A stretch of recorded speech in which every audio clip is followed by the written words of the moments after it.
Nossa aula de ciências é a página 48. Vamos falar dos vertebrados. Assim como o ser humano, os animais vertebrados possuem uma coluna vertebral.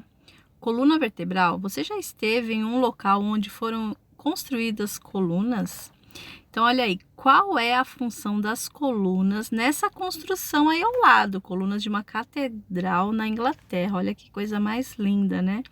Então, a função aí das colunas é sustentar o teto da catedral, né? O nome da coluna vertebral foi dado a essa estrutura tão importante do corpo dos vertebrados, justamente porque ela oferece sustentação ao corpo. Então, sem a coluna vertebral, nós não conseguiríamos sentar, nem ficar de pé, né? Muito menos andar.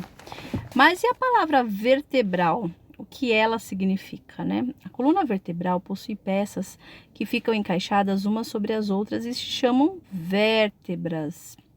Olha aí ao lado. As vértebras se movimentam de acordo com a necessidade. Você já imaginou se a coluna fosse rígida, né, dura, feita de um osso inteiro?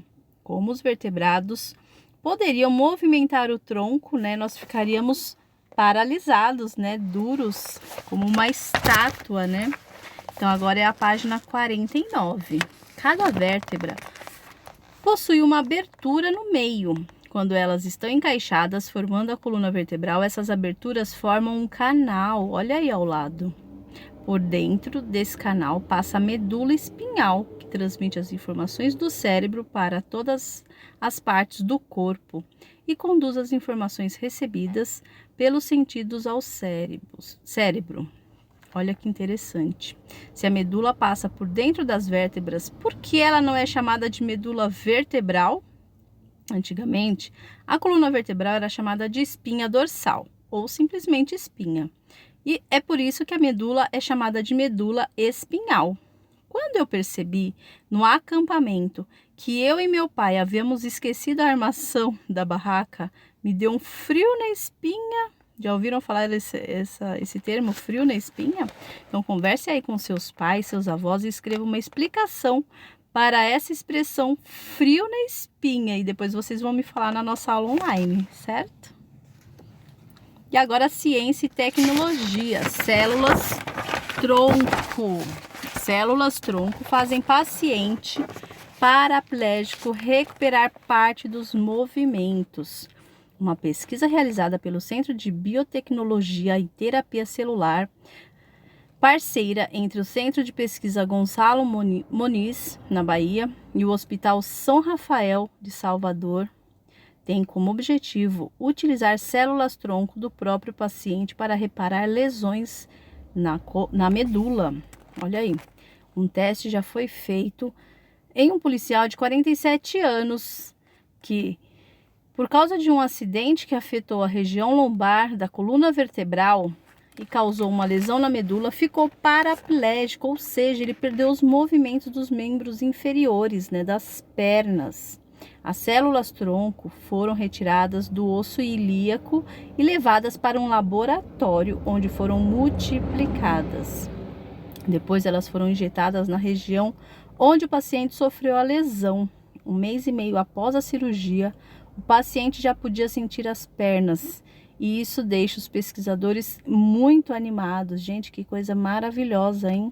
Ainda não sabemos se o policial voltará a andar, mas o fato de poder ter sensibilidade nos membros inferiores, né, nas pernas, já é um grande avanço da ciência moderna. Que interessante, hein? Esqueleto humano com o osso ilíaco em destaque. Muito bom, gente. Que descoberta maravilhosa.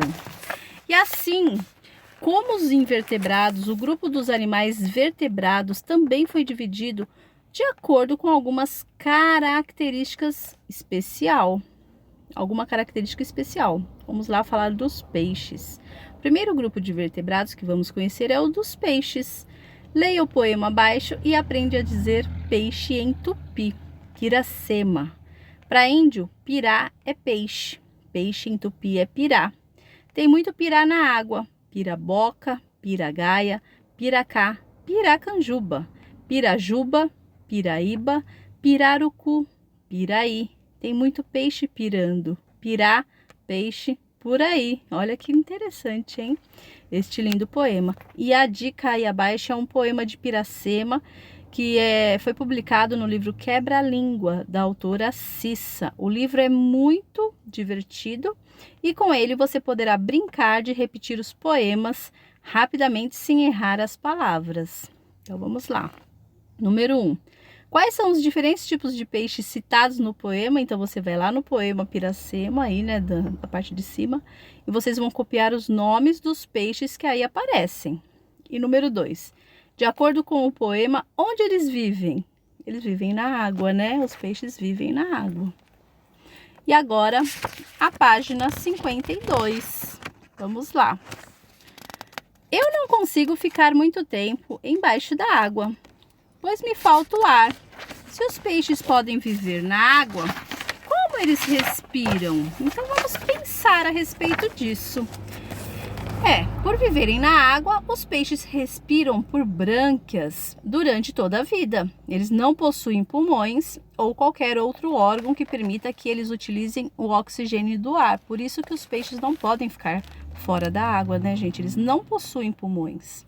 Mas na água existe oxigênio dissolvido. A água entra pela boca e passa pelas brânquias, órgãos que são especializados em absorver esse gás. Desculpe. Você sabia? Existem peixes cartilaginosos e peixes ósseos. Os primeiros são aqueles que possuem um esqueleto de cartilagem, como temos em nosso nariz ou orelha. Já os peixes ósseos são aqueles que possuem um esqueleto formado por ossos. O tubarão, ele é um peixe cartilaginoso, né? Ele possui cartilagens, não ossos. E as sardinhas possuem peixes ossos e não cartilagens. E agora, vamos falar aí dos anfíbios. O segundo grupo de vertebrados que vamos estudar engloba os sapos, as rãs, as pererecas, salamandras e cobras cegas. Olha aí ao lado a cobra cega, gente. Todos esses animais possuem pulmões, mas eles não são bem desenvolvidos como os nossos. Sendo assim, não conseguem absorver todo o oxigênio de que precisam. Eles não respiram apenas pelos pulmões, mas também pela pele, que é muito fina e precisa se manter sempre úmida. Essa cobra cega, ela também é chamada de Cecília.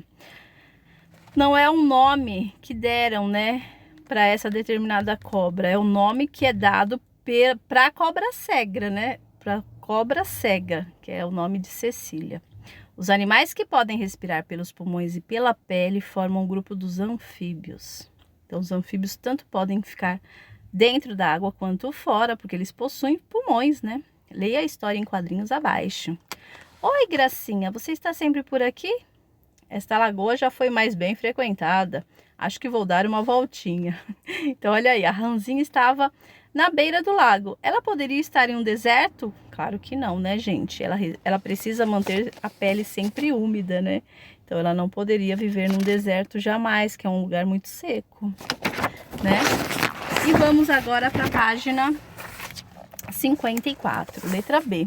Por que rãzinha podia sair do lago e passear na beira da lagoa sem nenhum problema? Então, a gente pode concluir aí, a rã é um anfíbio, então ela pode sair, né, ficar fora da água porque ela possui pulmões, né? E nós vamos falar sobre os répteis na nossa próxima aula, tá bom? E por hoje é só, pessoal. Se cuidem, estou morrendo de saudades de vocês.